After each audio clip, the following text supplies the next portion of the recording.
Class 8 তোমাদের নারায়ণ গঙ্গোপাধ্যায়ের লেখা বনভোজনের ব্যাপার গল্পটি তোমাদের সাথে আমি আলোচনা করেছি আগের পার্টে। তো যেহেতু ভিডিওটা বড় হয়ে যাবে, সেই জন্য দেখো 23 পাতা অবধি তোমাদের সাথে আলোচনা করেছিলাম। এখানে একটুখানি বলে দিই, আজকে 24 পেজ থেকে আলোচনা করব। আমরা দেখেছিলাম যে প্যালা ভন্টাদের বাড়িতে এসে রাজহাঁসের কাঠের বাক্সে হাত ঢুকিয়ে যখন ডিম নিতে গেলে রাজহাঁসের কামড়ে তার হাত রক্তাক্ত হয়ে যায়। প্যালাকে রাজহাঁসের ডিম দেওয়ার নামে ভন্টা প্যালার কাছ থেকে পাঁঠার ঘুগনি আর ফুলুরি খেয়েছিল, কিন্তু রাজহাঁসের কামড় খেয়ে ডিম দিতে না পেরে প্যালা ভন্টার উপর কিন্তু রেগে গিয়েছিল। দেখেছি সে রেগে গিয়ে কি বলেছিল। তো আজকে চলো 24 পেজ থেকে তোমাদের সাথে আলোচনা করব। কি করা যায়, গাটের পয়সা দিয়ে মাদ্রাজি ডিমই কিনতে হলো গোটা কয়েক। পরদিন সকালে শ্যামবাজার স্টেশনে পৌঁছে দেখি টেনিদা, ক্যাবলা আর হাবুল এর মধ্যেই মার্টিনের রেলগাড়িতে চেপে বসে আছে, সঙ্গে এক রাশ হাঁড়ি, কলসি, চালের পুটুলি, তেলের ভাঁড়। গাড়িতে গিয়ে উঠতে টেনিদা হাঁক ছাড়ল, এনেছিস রাজহাঁসের ডিম? দুর্গা নাম করতে করতে পুটলি খুলে দেখলাম এর নাম রাজহাঁসের ডিম। ইয়ার কি পেয়েছিস? টেনিদা গাঁটটা বাগালো। আমি গাড়ির খোলা দরজার দিকে সরে গেলাম। মানে ছোট রাজহাঁস কি না? ছোট রাজহাঁস কি পেয়েছিস আমাকে শুনি, পাগল না পেট খারাপ? হাবুল সেন বললে, ছাড়ান দাও ছাড়ান দাও। ডিম তো আনছে। টেনিদা গর্জন করে বললে, ডিম এনেছে না কচু?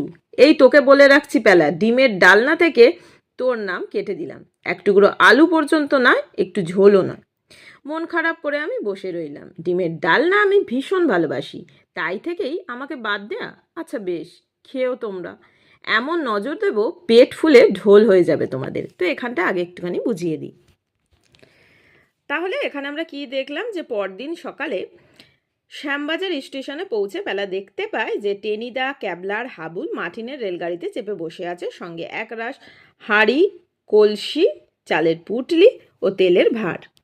আমরা আরও দেখি যে প্যালার মন খারাপ হয়। তার মন খারাপের কারণ কি ছিল, যে ডিমের ডালনা খেতে সে কিন্তু ভীষণ ভালোবাসে, অথচ টেনিদা তাকে ডিমের ডালনা খাওয়া থেকে বাদ দিয়েছে। শুধু তাই নয়, ডালনার এক টুকরো আলু, এমনকি সামান্য ঝোলটুকুও কিন্তু সে পাবে না বলে ঘোষণা করেছে। তো সেই জন্য প্যালার প্রচণ্ড মন খারাপ। প্যালা মনে মনে শুধু ভেবেছে যে তাকে বাদ দিয়ে যারা ডিমের ডালনা খাবে সে তাদের খাওয়ায় এমন নজর দেবে যে তাদেরও কিন্তু পেট খারাপ হয়ে যাবে। তো যাই হোক, দেখো তারপরে কি আছে। পি করে বাঁশি বাজলো, নড়ে উঠল মার্টিনের রেল। তারপর ধস ধস ভোস ভোস করে এর রান্নাঘর ওর ভাড়ার ঘরের পাশ দিয়ে গাড়ি চলল। টেনিদা বললে, বাগুইয়াটি ছাড়িয়ে আরও 4টে স্টেশন, তার মানে প্রায় 1 ঘন্টার মামলা। লেডিকেনি হাঁড়িটা বের কর ক্যাবলা। ক্যাবলা বললে, এখনই? তাহলে পৌঁছবার আগেই যে সাফ হয়ে যাবে। টেনিদা বললেন, সাফ হবে কেন, দুটো একটা চেখে দেখবো শুধু। আমার বাবা ট্রেনে চাপলেই খিদে পায়, এই 1 ঘন্টা ধরে শুধু শুধু বসে থাকতে পারবো না। বের কর হাঁড়ি চটপট। হাঁড়ি চটপটই বেরোলো, মানে বেরোতেই হলো তাকে। তারপর মার্টিনের রেলের চলার তালে তালে ঝটপট করে সাবার হয়ে চলল। আমি, ক্যাবলা আর হাবুল সেন জুলজুল করে শুধু তাকিয়েই রইলাম। একটা লেডিকে নিয়ে চেখে দেখতে আমরাও যে ভালোবাসি সে কথা আর মুখ ফুটে বলাই গেল না। স্টেশন থেকে নেমে প্রায় মাইলখানিক হাঁটবার পথে ক্যাবলার মামার বাড়ি। কাঁচা রাস্তা, এঁটেল মাটি, তার উপর কাল রাতে এক পশলা বৃষ্টি হয়ে গেছে আবার। আগে থেকেই রসগোল্লার হাঁড়িটা বাগিয়ে নিলে টেনিদা। এটা আমি নিচ্ছি, বাকি মোটখাটগুলো তোরা নে। রসগোল্লা বরং আমি নিচ্ছি, তুমি চালের পোটলাটা নাও টেনিদা। লেডিকেনির পরিমাণটা ভেবে আমি বলতে চেষ্টা করলাম। টেনিদা চোখ পাকালো। খবরদার পেলা, ওসব মতলব ছেড়ে দে। টুপটাপ করে 2-4টে গালে ফেলবার বুদ্ধি, তাই নয়? হুঁ হুঁ বাবা, চালাকি না চলিষ্যতি। দীর্ঘশ্বাস ফেলে গাঁটরি বোচকা কাঁধে ফেলে আমরা 3 জনেই এগোলাম, কিন্তু 3 পাও যেতে হলো না, তার আগেই ধাই ধপাস টেনে একখানা রাম আচার খেলো হাবুল। এই খেয়েছে কচু পোড়া। টেনিদা চেঁচিয়ে উঠল। সারা গায়ে কাদা মেখে হাবুল উঠে দাঁড়ালো। হাতের ডিমের পুটলিটা তখন কুকড়ে এতটুকু, হলদে রস গড়াচ্ছে তা থেকে। ক্যাবলা বললে, ডিমের ডালনার 12টা বেজে গেল। তা গেল। করুণ চোখে আমরা তাকিয়ে রইলাম সেই দিকে। ইস, এত কষ্টের ডিম, ওরই জন্য রাজহাঁসের কামড় পর্যন্ত খেতে হয়েছে।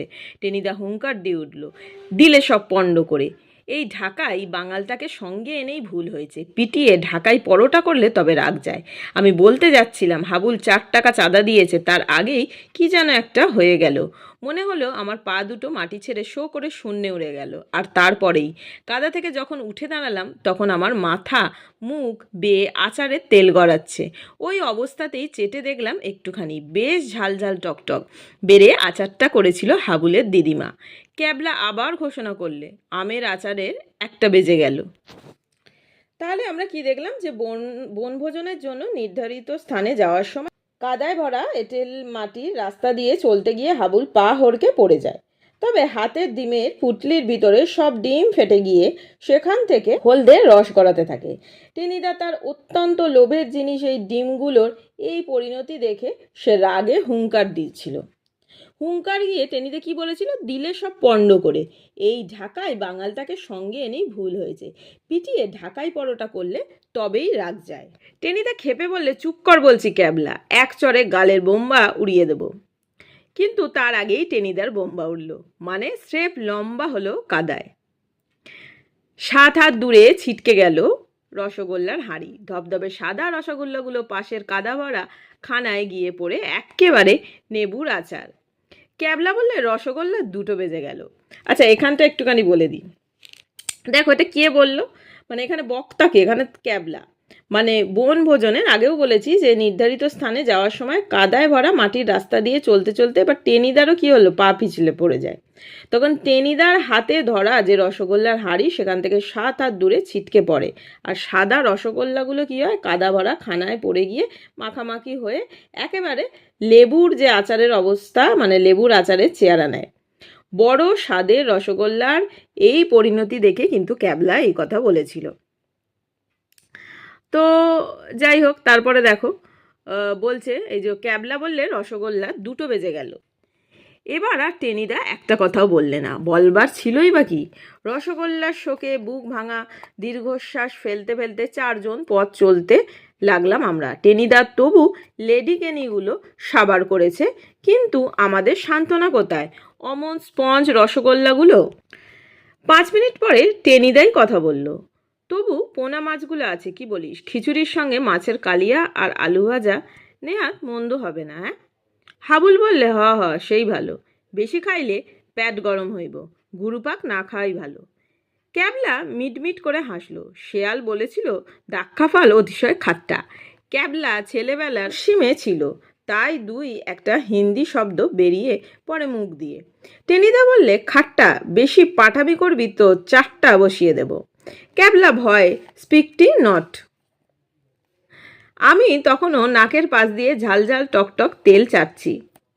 হঠাৎ বুক পকেটটা কেমন ভিজে ভিজে মনে হলো। হাত দিয়ে দেখি বেশ বড়সড় এক টুকরো আমের আচার তার ভিতরে কায়েমি হয়ে আছে। জয় গুরু। এদিক ওদিক তাকিয়ে টপ করে সেটা তুলে নিয়ে মুখে পড়ে দিলাম। সত্যি হাবুলের দিদিমা বেড়ে আচার করেছিল। আরও গোটা কয়েক যদি ঢুকতো। বাগান বাড়িতে পৌঁছালাম আরও মিনিট পরে। চারিদিকে সুপুরি আর নারকেলের বাগান, একটা পানা ভর্তি পুকুর, মাঝখানে একতলা বাড়িটা, কিন্তু ঘরে চাবি বন্ধ। মালিটা কোথায় কেটে পড়েছে কে জানে। টেনিদা বললে, কুছ পরোয়া নেই, চুলোয় যাক মালি, বলং বলং বাউ বলং, নিজেরা উনুন খুঁড়ব, খড়ি কুড়ুব, রান্না করব। মালি বেটা থাকলেই তো ভাগ দিতে হতো। যা হাবুল, ইঁট কুড়িয়ে আন, উনুন করতে হবে, পেলা কাঠ কুড়িয়ে নিয়ে আয়, ক্যাবলাকেও সঙ্গে করে নিয়ে যা। আর তুমি?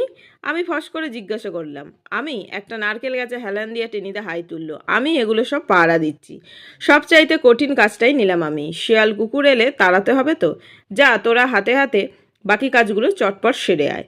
কঠিন কাজই বটে, স্কুলের পরীক্ষায় গার্ডদেরও অমনি কঠিন কাজ করতে হয়। তৈরাসিকের অঙ্ক কষতে গিয়ে যখন ঘোড়া ঘোড়া ঘাস ঘাস দিয়ে আমাদের দম আটকাবার জো, তখন গার্ড মোহিনী বাবুকে টেবিলে পা তুলে দিয়ে ফোর ফো শব্দে নাক ডাকাতে দেখেছি।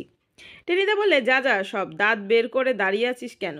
ঝা করে রান্নাটা করে ফেল, বড্ড খিদে পেয়েছে। তাহলে আমরা মোটামুটি দেখলাম যে যাত্রাপথে নানা সংকটের কারণে কি হয়, মাদ্রাজি হাঁসের ডিম ভেঙে যায়, আচারের অবস্থাও মানে ঠিক থাকে না, রসগোল্লার হাড়ি যায় ভেঙে, সব আয়োজন আমরা কি দেখতে পেলাম যে পণ্ড হয়ে যায়। তো যাই হোক, নির্দিষ্ট বাগানে তারা পৌঁছায়, তারা রান্নার আয়োজন শুরু করবে। তো টেনিদা নিজে মানে কাজ না করে সকলকে কিন্তু ফরমাশ করে তো সবাইকে একটা দায়িত্ব দিয়ে দেয় যে কে কী করবে বলে।